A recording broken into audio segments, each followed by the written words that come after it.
Olá a todos, sejam muito bem-vindos ao ICERIcast, que é um projeto do Instituto de Competitividade Empresarial e Relações Internacionais. Eu sou Augusto César, diretor do ICERI. Para quem ainda não conhece, o ICERI é uma instituição que tem como objetivo conectar ideias, compartilhar conhecimento e ajudar a sociedade em temas voltados às relações internacionais, comércio exterior e desenvolvimento internacional. No nosso episódio de hoje falaremos sobre a China e o projeto One Belt, One Road. O nosso convidado é o Pedro Steenhagen. O Pedro Steenhagen é doutorando em Política Internacional na Fudan University, pesquisador do Núcleo de Estudos Brasil-China da FGV Direito Rio, Joint Research Fellow da Southwest University of Science and Technology e editor-chefe da Observa China. Possui mestrado em Análise e Gestão de Políticas Internacionais pelo Instituto de Relações Internacionais PUC-Rio, especialização em Relações Internacionais pela CLIL International e bacharelado em Direito pela FND-UFRJ. Adicionalmente, estuda a língua chinesa no Oi China Mandarim. E apresentando comigo está ele, Eduardo Oliveira, acadêmico do 8º semestre de Relações Internacionais da Universidade da Amazônia. Olá, Augusto, é muito bom estar aqui no nosso 5º episódio do ICERIcast falando sobre um tema tão importante para as relações internacionais, que é China e o seu projeto One Belt, One Road, muito importante economicamente, politicamente. Sem dúvida esse podcast vai trazer muito conhecimento, principalmente porque temos o professor Pedro. Seja muito bem-vindo, professor, é uma honra tê-lo aqui no nosso projeto. Caso você queira acompanhar esse e outros temas relevantes para o cenário internacional, é só entrar no nosso Instagram, @iceri.brasil. Como o nosso intuito é trazer informações qualificadas para vocês, nada melhor do que o Pedro Steenhagen para falar sobre esse tema tão importante atualmente, né, pessoal? Pedro, seja muito bem-vindo ao ICERIcast. Olá, César e Eduardo, muito obrigado pelo convite. É um verdadeiro prazer poder estar aqui com vocês, participar desse importante projeto e contribuir com o debate sobre China. E antes de a gente começar, claro, eu queria parabenizar o Instituto e o podcast por esse grande trabalho. Bom, e vamos lá. Para iniciar a nossa conversa, é importante destacarmos a relevância estratégica que a China tem nos dias atuais, no cenário internacional. Pedro, conta pra gente, na prática, como se dá essa importância e ela ocorre em quais áreas? De fato, a China segue numa trajetória ascendente em termos de relevância estratégica no cenário internacional. E isso é muito fácil de se notar quando olhamos para o peso que notícias sobre China têm tido nos últimos anos, particularmente no Brasil. E o Brasil é um caso curioso porque, muito embora a China seja o seu principal parceiro comercial desde 2009, então há mais de uma década, nós temos pouco conhecimento ainda sobre China. Trazendo um exemplo simples, na época das eleições estadunidenses, nós fomos bombardeados com informações sobre o sistema eleitoral dos Estados Unidos e pouco conhecemos, em geral, sobre o sistema político chinês. Então, aqui para trazer um exemplo. Mas, apesar disso, temos tido cada vez mais contato com a China. Infelizmente, por enquanto, ainda muito dependentes do ponto de vista jornalístico de uma informação vinda de canais ou estadunidenses, ou norte-americanos em geral, ou europeus. Atualmente nós temos apenas um correspondente brasileiro em território chinês, e isso é muito pouco se quer conhecer mais sobre a China. Nós temos que criar a nossa visão sobre a China, a nossa compreensão sobre a China, sem necessariamente ter de passar por outros canais. Isso também é muito importante. Então há um certo contraste, no caso do Brasil, por exemplo, entre a importância que a China já tem há muitos anos no cenário internacional e a importância que o Brasil dá em termos de conhecer mais a China. Esse é um ponto, primeiro, importante de se comentar. E, na prática, a importância que a China tem no cenário internacional, ela se dá nas mais diversas áreas. Por exemplo, para início de conversa, A China é a segunda maior economia do mundo, né? Há previsões de que ao longo dessa década ou da próxima, ela vai inclusive ultrapassar os Estados Unidos, que atualmente são considerados a primeira maior economia do mundo. É membro do Conselho de Segurança da ONU, então tem um poder decisório dos rumos da segurança internacional muito forte. Em aproximadamente 40 anos, retirou cerca de 850 milhões de pessoas da linha da pobreza extrema. É o maior case de sucesso da história da humanidade. É um fato e um dado muito importante, um dado inclusive do próprio Banco Mundial. Só entre 1978 e 1985 foram mais de 400 milhões de chineses que deixaram a linha da pobreza extrema.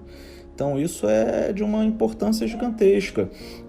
Teve um crescimento econômico com uma média de quase 10% ao ano desde 1978, então outro dado muito importante. Houve um salto muito grande desde a década de 80 da renda per capita na China. E interessante notar que esse movimento acontece com a China sendo inclusive majoritariamente agrária. Apenas em 2012 a China passa a ter mais da metade da sua população vivendo nas cidades. Ao mesmo tempo, ela se tornou uma potência tecnológica. Em 2019, a Organização Mundial para a Propriedade Intelectual, a OMP, ela anunciou que a China havia ultrapassado os Estados Unidos como o país que mais registrou pedidos de patentes. Então se tornou a primeira do mundo. Os números aumentaram mais de 200 vezes em 20 anos. Em 2020, inclusive, a situação se repetiu. Ela foi novamente a número 1 do mundo. Então, mais uma demonstração, quer dizer, na área tecnológica, uma potência, na área econômica, social, também uma potência, a ponto de muitos economistas estarem apontando a China como um exemplo de uma nova formação econômico-social que surge, com muitas novidades, em contraponto, inclusive ao sistema capitalista. Então, já mencionei aqui alguns exemplos para tentar demonstrar essa crescente relevância dela em aspectos políticos, em aspectos econômicos, em aspectos sociais, tecnológicos. O 5G também é um ótimo exemplo disso, como ela é líder nessa nova tecnologia. E não para por aí, poderíamos falar de muito mais. Inclusive em termos de sustentabilidade, trazendo metas ambiciosas. Até 2060, Xi Jinping anunciou que a meta seria alcançar a neutralidade de carbono. E mais um exemplo, questões culturais. O país, claro, já tinha uma importância no âmbito cultural, no âmbito histórico muito grande, como a cultura milenar. Mas, recentemente, grandes escritores têm aparecido na cena internacional, como Mo Yan, Yu Hua, particularmente a ficção científica com Liu Cixin e seu livro fantástico, O Problema dos Três Corpos. Recomendo fortemente a leitura. Inclusive, o livro vai ser transformado em série da Netflix. Então, há muita coisa acontecendo em relação à China, muito debate a se fazer. E a China crescendo cada vez mais em importância, sem dúvida nenhuma, no cenário internacional, nas mais variadas áreas. Pedro, na última década acompanhamos a ascensão da China na geopolítica global. Isso graças a um planejamento estratégico de longo prazo. Nós vemos isso muito claramente nos últimos anos. Como se dará essa nova liderança com características chinesas nesse século atual? É sempre complicado fazer previsões sobre o que ainda vem aí neste século, especialmente quando se trata de um mundo que passa por diversas transformações, até porque teríamos que nos basear em fatos, dados, tecnologias que não estão ao nosso dispor. Agora, o que é possível fazer sim é olhar para o passado e para a atualidade para tentar entender para onde a China vai. E, claro, como ela vai exercer essa liderança cada vez maior dela no cenário internacional. Aqui seria possível destacar diversos pontos sobre a política externa e também sobre a política interna da China, mas eu vou tratar de 2 pontos principais aqui. O primeiro deles está relacionado à inserção internacional da China e à sua liderança no sistema internacional atual. Desde a fundação da República Popular da China, em 1949, com a Revolução Comunista, é possível perceber a implementação de uma política diplomática que, de fato, valoriza uma busca de independência, de autonomia e de paz, até pelo histórico sofrido pela China ao longo dos séculos XIX e XX, inclusive com invasões estrangeiras, que muito prejudicaram o desenvolvimento do país e de sua sociedade. Então, é possível perceber, mesmo nos dias atuais, 5 princípios principais da inserção internacional chinesa, dentre vários outros, claro. mas eu destacaria inicialmente esses 5 princípios: a coexistência pacífica, a não intervenção em assuntos internos dos Estados, as relações amistosas de igualdade, o benefício mútuo e a cooperação com países emergentes. Esses princípios eles acabam sendo refletidos não só na retórica da política externa chinesa, mas também na sua prática, seja em termos de iniciativas de cooperação internacional para o desenvolvimento, seja em pronunciamentos de seus grandes líderes. Xi Jinping, por exemplo, constantemente reforça a ideia de que a China não buscará hegemonia, não importa o quanto se torne poderosa. E esse já é um marco chinês relevante que serve inclusive de contraponto à política hegemônica dos Estados Unidos ao longo de sua história. Não à toa, a China constantemente ressalta a importância de se buscar um desenvolvimento comum, o multilateralismo, o trabalho em equipe, a cooperação internacional, já numa busca de liderar aspectos de governança global em diversas áreas, com uma abordagem muito mais coletivista do que individualista. E esse é um aspecto fundamental para se analisar a inserção internacional da China e como ela pode liderar a comunidade internacional no futuro. Essas características todas que eu mencionei podem ser inclusive percebidas em obras culturais chinesas. Vou trazer um exemplo. Se observamos um filme dos Estados Unidos de ficção científica que envolve salvar o mundo de alguma forma a partir de algum possível cenário apocalíptico, muito provavelmente o sucesso da missão vai ser devido a alguma espécie de heroísmo individual ou de uma equipe pequena a partir de uma liderança destacada dos Estados Unidos que não necessariamente vai buscar uma solução coletiva para o problema. Ou seja, é a ideia do herói, do individual que consegue superar obstáculos para salvar o mundo, para salvar populações. No caso de um filme chinês, e aqui eu trago Terra Deriva, que está disponível inclusive na Netflix, a solução é diferente. É claro, não estamos falando que não haja heroísmo ou alusões a heroísmo também no filme, mas busca-se uma solução muito mais coletivista, muito mais voltada para uma governança global, para problemas que são coletivos. Então, só a partir daí já é possível perceber uma diferença na abordagem que se utiliza de inserção internacional e de resolução de conflitos, resolução de problemas, especialmente de problemas que são comuns a todos. Não à toa, a política externa chinesa possui expressões como comunidade de destino comum para a humanidade, o mundo harmonioso. Nada disso é falado por acaso, nada disso é falado aos 4 ventos. Todas essas expressões têm uma base na cultura chinesa. Todas essas expressões refletem um anseio da China e de sua sociedade na forma que se inserem no mundo. Portanto, essas questões levantadas nos trazem algumas pistas de como poderia se dar uma liderança com características chinesas ao longo do século. E um segundo ponto que eu queria trazer é a questão do planejamento estratégico de longo prazo. Há, claro, muito a se falar sobre esse tópico, mas eu ressalto aqui a questão dos planos quinquenais, que são lançados desde 1953, e que servem como guias com diretrizes e metas que mostram os rumos que o governo central pretende dar à economia chinesa no médio prazo. E como o próprio nome diz, são planos que são lançados a cada 5 anos. Mas a China vai além. Por exemplo, entre os dias 26 e 29 de outubro de 2020, a 5ª sessão plenária do 19º Comitê Central do Partido Comunista da China chegou a deliberar sobre o novo plano quinquenal, que já está em vigor, vai vigorar entre 2021 e 2025. Trata-se do 14º plano quinquenal. E, recentemente, ainda neste ano, ocorreram as 2 sessões, ou seja, as sessões da Assembleia Popular Nacional e do Comitê Nacional da Conferência Consultiva Política do Povo Chinês, sobre não só o 14º plano quinquenal, mas também sobre os objetivos de longo prazo até 2035. Então vejam como a China de fato faz um planejamento estratégico de longo prazo e é mais uma pista de como ela poderia contribuir para o sistema internacional. Pedro, com esse protagonismo internacional da China, os seus projetos eles passam a ter grande destaque no cenário internacional. Atualmente, o projeto One Belt, One Road tem sido muito debatido, a gente acompanha constantemente no noticiário, assim como também diversos eventos falando sobre o assunto. Do que se trata esse projeto e quais os reflexos para o Brasil? A One Belt, One Road ou em português, um cinturão, uma rota, talvez seja a principal iniciativa de política externa da China atualmente.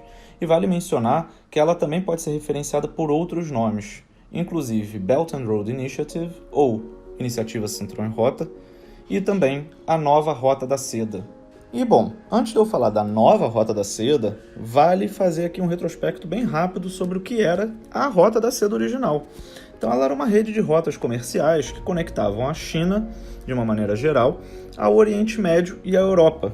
Ela foi estabelecida por volta do ano 130 a.C., durante a dinastia Han na China, e funcionou até 1453, quando o Império Otomano boicotou o comércio com a China e fechou essas rotas.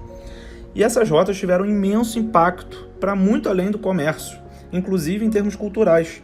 Para além da própria seda, por exemplo, o papel, também que foi criado na China, era amplamente comercializado, junto com frutas, especiarias e animais. E por que, então, o nome Rota da Seda foi resgatado pela China em pleno século XXI? Pois bem, a iniciativa Cinturão em Rota, na realidade, é uma forma abreviada para se referir ao cinturão econômico da Rota da Seda e à Rota da Seda Marítima do século XXI.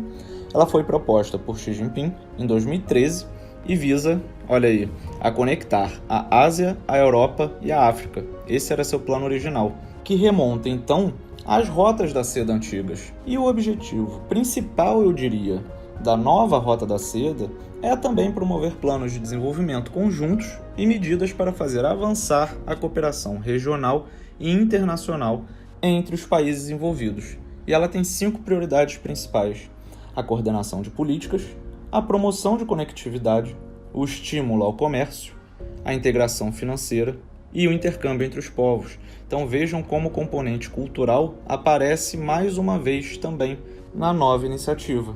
Agora, para além de se restringir geograficamente aonde a antiga Rota da Seda ficava, a nova iniciativa, ela, a partir de 2018, principalmente por conta da segunda reunião ministerial do Fórum China-CELAC, ou seja, a Comunidade dos Estados Latino-Americanos e Caribenhos, ela passou a considerar que países da América Latina e do Caribe fazem parte da extensão natural da Rota Marítima da Seda e, portanto, esses países seriam participantes indispensáveis na cooperação internacional da Cinturão em Rota.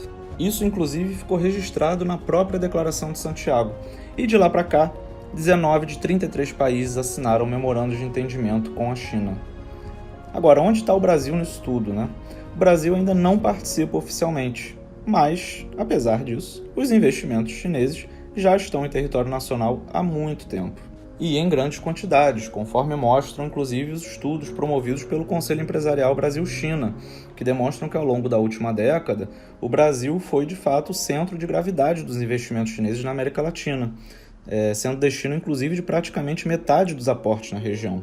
E vale dizer que são investimentos que foram se diversificando cada vez mais ao longo do tempo, assim como a própria Rota da Seda, né? Inicialmente formulada para ter um foco muito forte em infraestrutura tradicional, ou seja, portos, aeroportos, ferrovias, a iniciativa Cinturão em Rota comporta também a Rota da Seda digital e a Rota da Seda da saúde, para utilizar aqui como exemplos. Então, tem transbordado muito além do seu planejamento original e, sem dúvida alguma, tem muito a contribuir para o mundo, que possui um déficit muito grande de infraestrutura, e também para o Brasil, promovendo construções desde malha ferroviária até redes 5G. Fazer parte, de maneira formal, da iniciativa Cinturão em Rota seria um aceno político, talvez relevante do Brasil para a China, para o seu principal parceiro comercial, sem dúvida alguma. Mas, como lá no Núcleo de Estudos Brasil-China da FGV Direito Rio, onde nós temos um projeto chamado BR-BR, Belt and Road in Brazil, liderado pelo professor Evandro Menezes de Carvalho, e com um foco na nova Rota da Seda, nós chegamos à conclusão de que, quer queira, quer não, o Brasil talvez já esteja inserido na iniciativa Cinturão em Rota, até porque o investimento chinês já está bastante presente em território nacional. Pedro, em virtude dessa necessidade de expandir suas parcerias com o Brasil, a questão da sustentabilidade passa a ser chave nessa estratégia chinesa. Quais os impactos dessa parceria para o meio ambiente? Os debates acerca da sustentabilidade e do desenvolvimento sustentável têm ganhado cada vez mais relevância na China e na forma como ela se insere internacionalmente. Embora ela seja a maior poluidora mundial, seguida dos Estados Unidos, ela é também a maior investidora em fontes renováveis de energia, como eólica e solar, o que por si só já demonstra uma importante mudança de postura no que concerne a temática ambiental. Um exemplo disso é o seu novo white paper lançado no início desse ano, que envolve cooperação internacional para o desenvolvimento em uma nova era. Nesse documento, a China ressalta a importância da Agenda 2030 para o desenvolvimento sustentável, promovida pela ONU, e dos seus objetivos de desenvolvimento sustentável. Além disso, a China tem constantemente trazido expressões como desenvolvimento verde, civilização ecológica, e novamente eu reitero a importância de se observar e se atentar para essas expressões lançadas pela China e por seus líderes. Mas o governo chinês vai além da retórica, e, por exemplo, no 14º Plano Quinquenal, há a previsão de que o bem-estar do povo deve atingir um novo nível. Parte disso se dá no aumento de investimentos para a redução de emissões de poluentes, na construção de uma civilização ecológica e na promoção de um desenvolvimento econômico sustentável. Para além disso, a China tem investido muito em transportes urbanos elétricos, em cidades esponja, ou também chamadas cidades floresta, no aumento de parques e na promoção de maior conservação de ambientes naturais. E o mais interessante disso tudo é que esse tipo de iniciativa demonstra, de certa forma, uma retomada com origens históricas e culturais da própria China. O próprio nome cultura em chinês é dito Wenhua, que Hua com significado mais voltado à palavra e Wen com um significado que traz a ideia de um padrão estético, de comportamento, de um sistema de ritos. Então vejam a importância na própria linguagem chinesa da palavra, da retórica. E de extrema importância na cultura chinesa era a astronomia, passando aí para o chinês Tianwen, que literalmente significa padrão celestial. Novamente é a palavra Tian, que significa céu, e Wen, que significa justamente esse padrão, esse comportamento, esse sistema de ritos. Então, um padrão celestial que os chineses se referiam para poder analisar o mundo e as mudanças climáticas que aconteciam, as mudanças de tempo, de estações. E os chineses, de fato, tinham e continuam tendo um extremo respeito a esse céu, com a valorização do elemento da natureza. Então vejam como essa questão de meio ambiente está presente na história da China, até na sua própria linguagem, na forma como o chinês se relaciona com o ambiente. Isso, de alguma forma, se perdeu um pouco no processo de intenso desenvolvimento pelo qual a China passou, particularmente a partir do final da década de 1970, com o processo de reforma e abertura, mas que vem sendo cada vez mais retomado, principalmente pelo presidente Xi Jinping e pelas expressões que eu mencionei, como desenvolvimento verde e civilização ecológica. Como não poderia deixar de ser, a iniciativa Cinturão em Rota ela já nasce com uma preocupação, portanto, relacionada à sustentabilidade. Mas talvez uma das maiores críticas à iniciativa era que os investimentos relacionados à nova Rota da Seda eram vinculados apenas a padrões ambientais dos países anfitriões e não necessariamente a padrões de mais alto valor, como padrões internacionais. Agora, recentemente, o Ministério do Comércio e o Ministério de Ecologia e Meio Ambiente da China publicaram um documento contendo novas diretrizes para a promoção de investimentos estrangeiros e de cooperação, justamente com foco no desenvolvimento verde. E uma das maiores novidades desse documento é justamente o abandono dessa vinculação.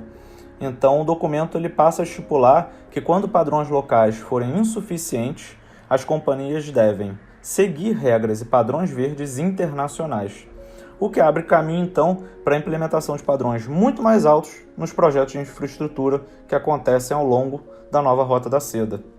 Dessa forma, o lançamento dessas novas diretrizes demonstra, mais uma vez, a busca de um maior alinhamento entre as ambiciosas políticas ambientais da China, inclusive a que eu já mencionei anteriormente, acerca da meta de atingir a neutralidade de carbono até 2060, e da crescente inserção internacional chinesa no campo da sustentabilidade.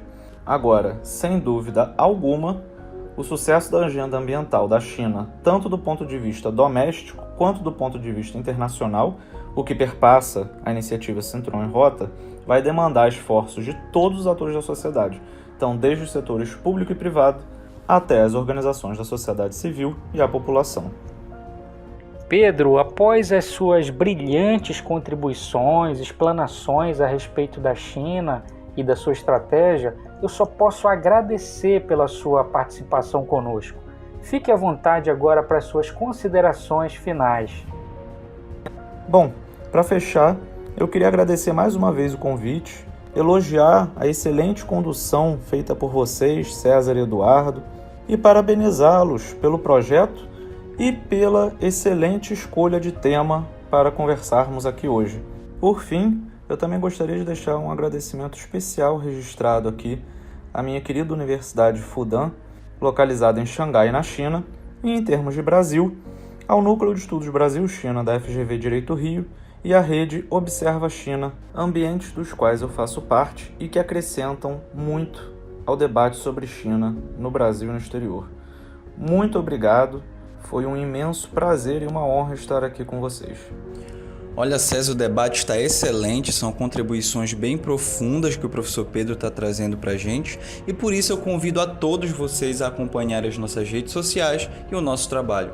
No Facebook somos o iSérie Brasil e no Instagram somos o @isérie.brasil. Lá nós temos muitas informações voltadas para os assuntos internacionais e como contribuir para o desenvolvimento de uma mentalidade internacional na Amazônia. Obrigado, Eduardo. É isso aí. Conversamos com Pedro Steenhagen sobre a China e o projeto One Belt, One Road. Conhecer e entender o cenário internacional é fundamental para nos posicionarmos e expandirmos novas parcerias do Brasil. Ter um planejamento para o país se torna crucial para aproveitarmos essas oportunidades nas relações internacionais. Nos vemos no próximo episódio do iSérieCast. Até lá! O iSérieCast está chegando ao fim. Muito obrigado pela sua atenção, muito obrigado, professor Pedro, por essa aula e nos acompanhe vocês nas nossas redes sociais para mais informações e até o próximo episódio.